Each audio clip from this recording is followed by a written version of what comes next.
आज का जो हमारा टॉपिक है जिसको हम समझने की कोशिश करेंगे दैट इज इंडक्टेंस। इंडक्टेंस क्या होता है? इंडक्टेंस देखते हो, हम इसी को समझने का एफर्ट करेंगे कि भाई इंडक्टेंस होता क्या है। देखो, जैसे मान लो आपको कोई एक लूप दिया गया, कोई भी एक लूप दिया गया और इसके बगल में एक और लूप रखा हुआ है। मैंने कहा this is loop number 1 and this is loop number 2। Loop number 2 में मैंने कोई बैटरी नहीं लगाई और लूप नंबर 1 में मैंने कोई बैटरी लगा दी, कोई सेल लगा दिया और उसके कारण एक करंट आया लूप नंबर 1 में और मैंने उस करंट को नाम दिया I1। ये जो हमारा करंट है इसको हमने I1 बोल दिया। इस I1 ने अपना एक मैग्नेटिक फील्ड फैलाया होगा और जिस तरह की इसकी करंट की डायरेक्शन है, इसके अंदर से फील्ड लाइंस ऐसे निकल रही होंगी, इसके अंदर से फील्ड लाइंस ऐसे निकल रही होंगी, ये इसकी फील्ड लाइंस होंगी, यूं जा रही होगी। यहां भी कोई आप बनाओगे फील्ड लाइन ऐसे बन रही होगी, इसको मैं हटा रहा हूं बीच वाली लाइन को। इस I1 के कारण जो मैग्नेटिक फील्ड लाइंस बनी हुई है, these are magnetic field lines due to I1। I1 के कारण ये मैग्नेटिक फील्ड लाइंस बनी। तो अगर ये मैग्नेटिक फील्ड लाइंस है तो इन मैग्नेटिक फील्ड लाइंस का कुछ फ्लक्स भी होगा, वो फ्लक्स जो हम पीछे पढ़ चुके हैं, फ्लक्स जो आप जानते ही हैं। तो सबसे पहली बात, I1 के कारण लूप 1 में जो फ्लक्स होगा that is called self flux. I1 के कारण लूप 1 में जो फ्लक्स होगा that is called self flux. मैं यहां लिखता हूं सेल्फ फ्लक्स। सेल्फ फ्लक्स का मतलब है मैग्नेटिक फ्लक्स थ्रू लूप 1 इसके कारण ड्यू टू I1, खुद के करंट के कारण। एक टर्म यहां डिफाइन होती है जिसको हम कहते हैं म्यूचुअल फ्लक्स। एक टर्म यहां डिफाइन होती है जिसको हम कहते हैं म्यूचुअल फ्लक्स। म्यूचुअल फ्लक्स का मतलब होगा फ्लक्स तो दूसरे लूप में से लिखना है क्योंकि फील्ड लाइन यहां से भी जा रही है, लेकिन वो जो फील्ड लाइंस आई है वो पड़ोसी के करंट के कारण आई है ड्यू टू I1। इसको हम कहेंगे म्यूचुअल फ्लक्स। अब फ्लक्स ये भी I1 पे डिपेंड कर रहा है, फ्लक्स ये भी I1 पे डिपेंड कर रहे हैं, तो दोनों फ्लक्स डायरेक्टली प्रोपोर्शनल होते हैं I1 के। जो φV1 है that is directly proportional to I1, इसको मैंने सेल्फ फ्लक्स कहा। एंड जो φV2 है that is directly proportional to I1, लेकिन इसको मैंने कहा म्यूचुअल फ्लक्स। एक सेल्फ फ्लक्स है और एक म्यूचुअल फ्लक्स है। म्यूचुअल फ्लक्स लूप 2 में से है, किसके कारण है? 1 के कारण। सेल्फ फ्लक्स लूप 1 में से है 1 के कारण, इसको हमने नाम दिया सेल्फ फ्लक्स और इसको हमने नाम दिया म्यूचुअल फ्लक्स। 1 के करंट के कारण 2 में से जो फ्लक्स होगा उसको हमने नाम दिया म्यूचुअल फ्लक्स। ठीक है, अब देखिए ये जो डायरेक्ट प्रोपोर्शनलिटी है, प्रोपोर्शनलिटी साइन जब हटाएंगे तो इक्वल टू आएगा और साथ में कांस्टेंट आएगा। यहां पे जो कांस्टेंट आता है सेल्फ फ्लक्स वाले में, उसको सिंबल दिया जाता है L इंटू I1। L को हम क्या बोलते हैं? L का जो नाम होता है that is called self inductance. L जो है हमारा सेल्फ इंडक्टेंस ऑफ लूप 1, ये इस प्रोपोर्शनलिटी कांस्टेंट का नाम है, या फिर इसका दूसरा नाम है coefficient of self induction, self inductance, या फिर इसका दूसरा नाम है कोफिशिएंट ऑफ सेल्फ इंडक्शन। ये अब अगर आप यहां लिखना चाहें दूसरे वाले रिलेशन में, तो यहां पे जो प्रोपोर्शनलिटी कांस्टेंट का सिंबल दिया जाता है that is capital M। Mutual flux through loop 2 due to current in loop 1 MI1, और जो M है M का नाम होता है म्यूचुअल इंडक्टेंस। M का जो नाम है दैट इज म्यूचुअल इंडक्टेंस, या फिर इसका दूसरा नाम है coefficient of mutual induction. This is also named as coefficient of mutual induction, mutual inductance या कोफिशिएंट ऑफ म्यूचुअल इंडक्शन, ये इनके दोनों कॉन्स्टेंट्स के नाम हैं। इसके बाद हम पढ़ेंगे कि इसकी एसआई यूनिट क्या बनेगी, इन दोनों कॉन्स्टेंट्स की एसआई यूनिट क्या बनेगी, तो वो हम देखते हैं।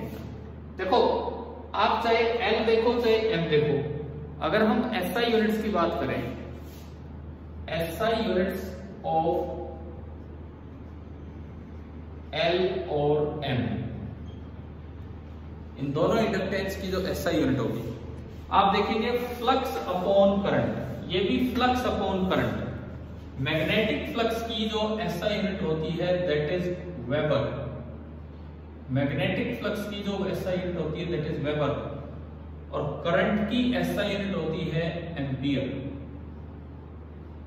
और वेबर अपॉन एम्पियर को एक नए साइंटिस्ट के नाम पे नाम दिया गया और इसको नाम रख दिया गया हेनरी। हेनरी वो है जिन्होंने फैराडे के साथ साथ अलग से वही ईएमआई का तरीका डिस्कवर किया था, जो फैराडे ने डिस्कवर किया था वही हेनरी ने, इंडिपेंडेंट डिस्कवरी थी दोनों की।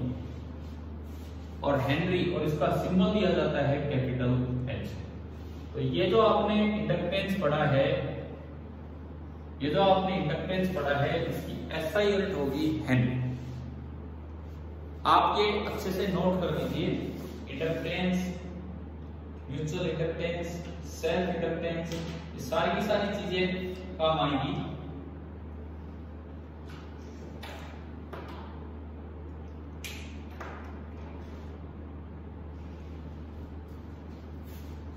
जैसे हम एक केस लेते हैं, म्यूचुअल इंडक्टेंस निकालने का कोई एक केस लेते हैं।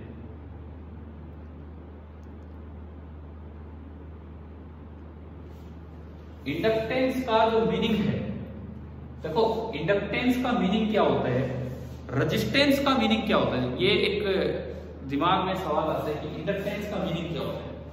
इसका मीनिंग तब समझ आएगा जब हम इधर जो बैटरी लगा रहे हैं उसमें कुछ वेरिएशन करें, उसका करंट चेंज करें। रेजिस्टेंस का मीनिंग होता है opposition to current, opposition to current. Inductance का मीनिंग होता है opposition to change in current. Current को हमेशा अपोज करता है रेजिस्टेंस, लेकिन अगर सर्किट में कुछ इंडक्टेंस है, इसका मतलब करंट कांस्टेंट है, सर्किट कुछ नहीं करेगा, लेकिन चेंज को अपोज करेगा। करंट बढ़ रहा है तो सर्किट का इंडक्टेंस उसे कम करवाने की कोशिश करेगा, करंट कम हो रहा है तो सर्किट का इंडक्टेंस उसे बढ़ाने की कोशिश करेगा। यानी कि इंडक्टेंस का मतलब होता है opposition to change in current, resistance का मतलब होता है opposition to current. Inductance means opposition to change in current. और किस तरह से हो, तो जब ये टॉपिक आगे बढ़ेगा तो हम उसमें देख ही पा रहे होंगे। मैं एक बार ये बिठा के यहाँ पर इसका मीनिंग जो है, जो फिजिकल मीनिंग अभी हमने बताया, वो एक्सप्लेन करता हूँ थोड़ा सा।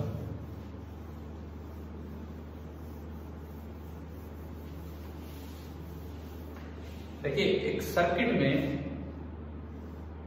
दो चीजें हैं, एक होता है रेजिस्टेंस और एक सर्किट का होता है inductance.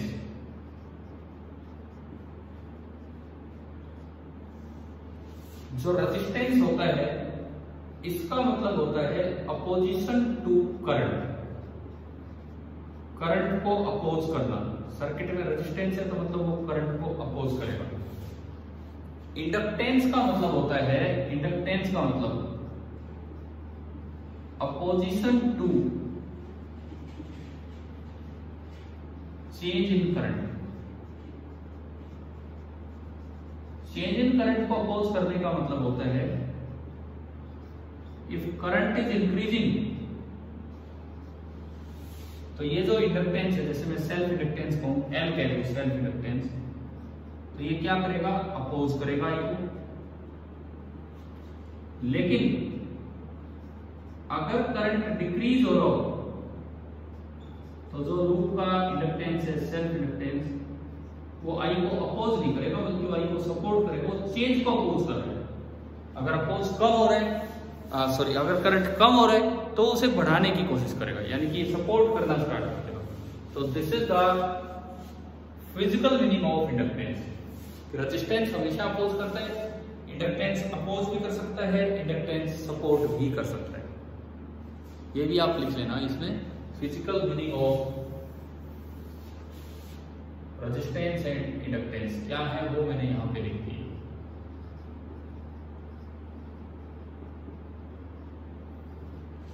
Physical meaning of resistance and inductance.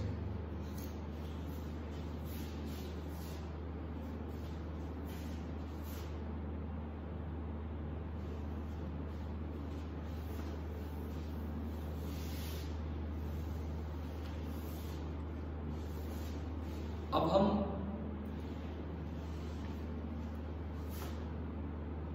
इसमें एक और चीज बनाएंगे कि कैसे हम निकालें किसी लूप का या किसी अरेंजमेंट का सेल्फ या म्यूचुअल इंडक्टेंस, उस पर हम चलते हैं। तो हम सपोज ले रहे हैं एक इस तरह का कोई topic, mutual inductance,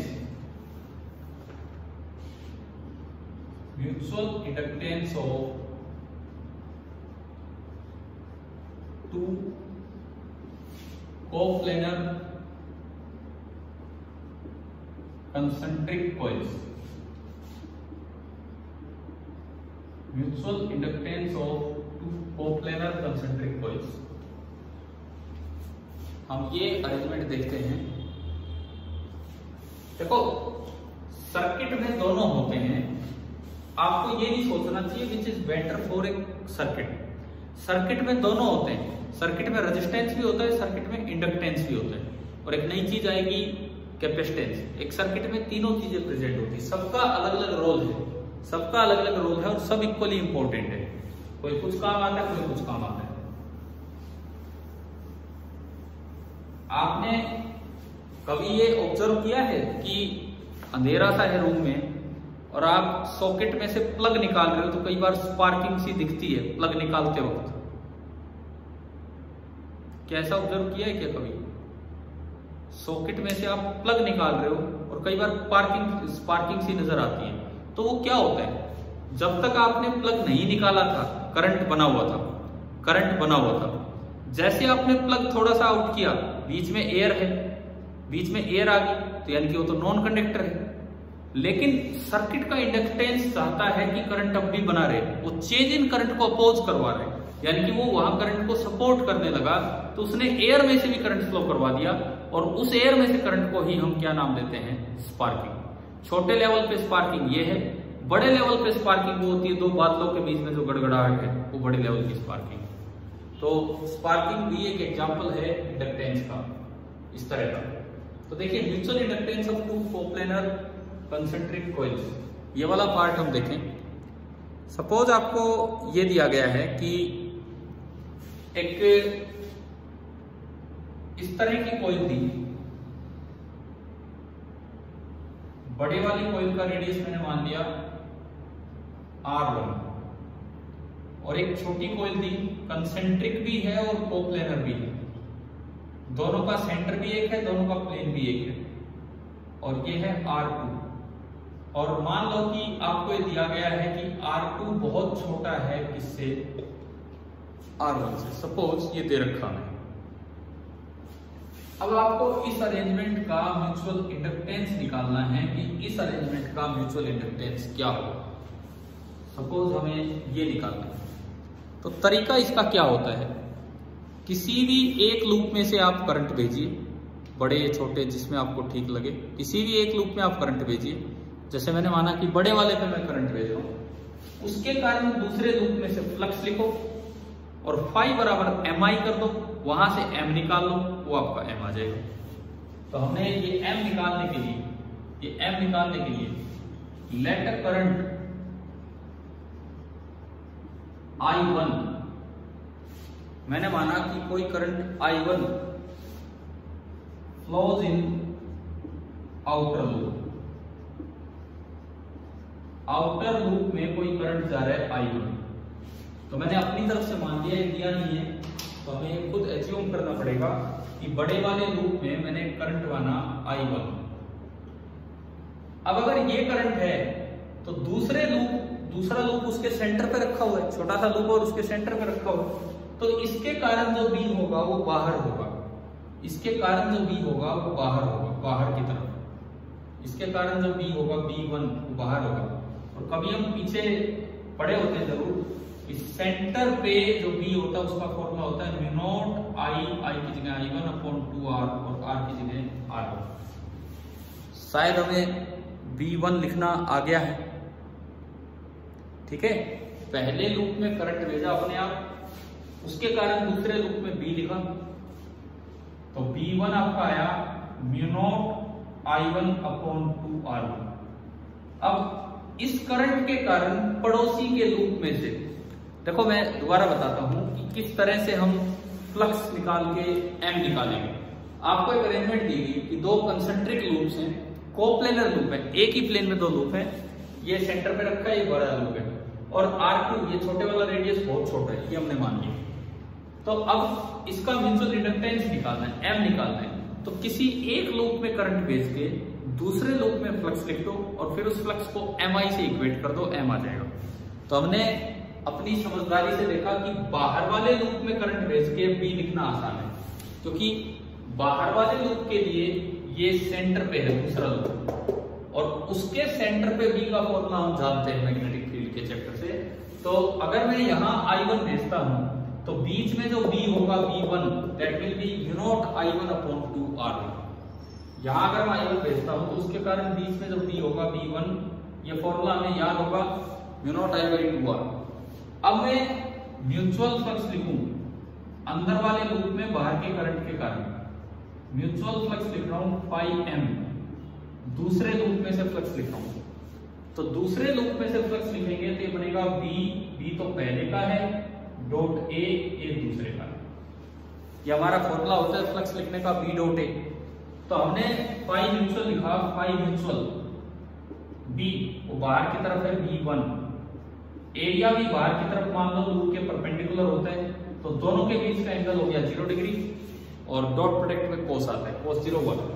now B1 आपका आया mu naught I1/2R1 into area जो अंदर वाले लूप का है that is pi into R2², और कोस 0 आपका 1 है। तो मेरे पास म्यूचुअल फ्लक्स आ गया, हमारे पास म्यूचुअल फ्लक्स आ गया, एंड म्यूचुअल फ्लक्स आया म्यू नॉट पाई R2² अपॉन 2R1 और इंटू I1। पहले तो आप ये समझिए कि म्यूचुअल फ्लक्स हमने कैसे लिखा वो समझ आना चाहिए।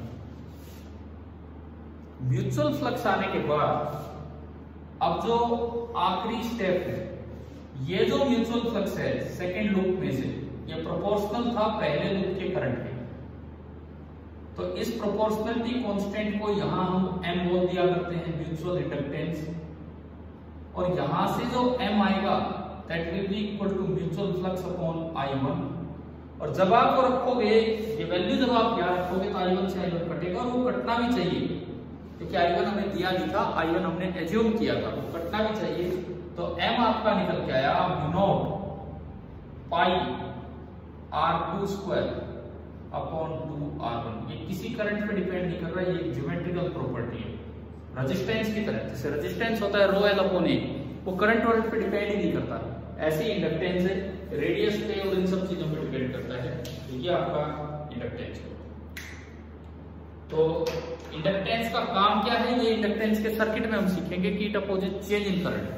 लेकिन ये निकालते कैसे हैं, सेल्फ इंडक्टेंस निकालना होता तो खुद में से फ्लक्स लिखते, म्यूचुअल इंडक्टेंस निकालना है तो पड़ोसी में से फ्लक्स लिख दिया। इस तरीके से आप ये M या L कैलकुलेट करते हैं। मुझे लगता है, देखो एरिया, इसमें कुछ बच्चों को कंफ्यूजन होता है कि ये एरिया के लिए 2 क्यों लिया। अच्छा A1 यहाँ पे गलत लिख दिया, सॉरी, हम फ्लक्स लिख रहे हैं 2 में से, तो 2 के इलाके पे जो फील्ड है वो तो पहले ने फैलाया था B1, लेकिन एरिया 2 का लेना होगा। ये A1 नहीं, सॉरी, ये यहाँ पे A2 आएगा। इसमें से मुझे फ्लक्स लिखना है तो मैं इसका एरिया लूंगा, तो A2 आएगा। म्यूचुअल फ्लक्स थ्रू 2 है, म्यूचुअल फ्लक्स थ्रू 2, तो ये फाई बोल दिया आपने, फाइव m2 बोल दो चाहिए इसे, और ये फाइव m2 बराबर दिस, फाइव m2 बराबर दिस, तो ये इस तरह से। तो आपको क्लियर होना चाहिए, पहले के करंट का B लिखो, दूसरे के स्थान पे उसका B लिखो, उसके ही एरिया से मल्टीप्लाई करो, तब उसमें से फ्लक्स आएगा। तो मुझे लगता है शायद थोड़ा सा कॉन्सेप्ट आज आपको समझ आया कि क्या इंडक्टेंस होता है। अब इसका असल रोल क्या है सर्किट में, जो मैंने बताया चेंज इन करंट को अपोज करना, वो हम अगली क्लास में सीख रहे हो। आप ये नोट कर दीजिए, ठीक है? शायद समझ आ गया होगा। Thank you.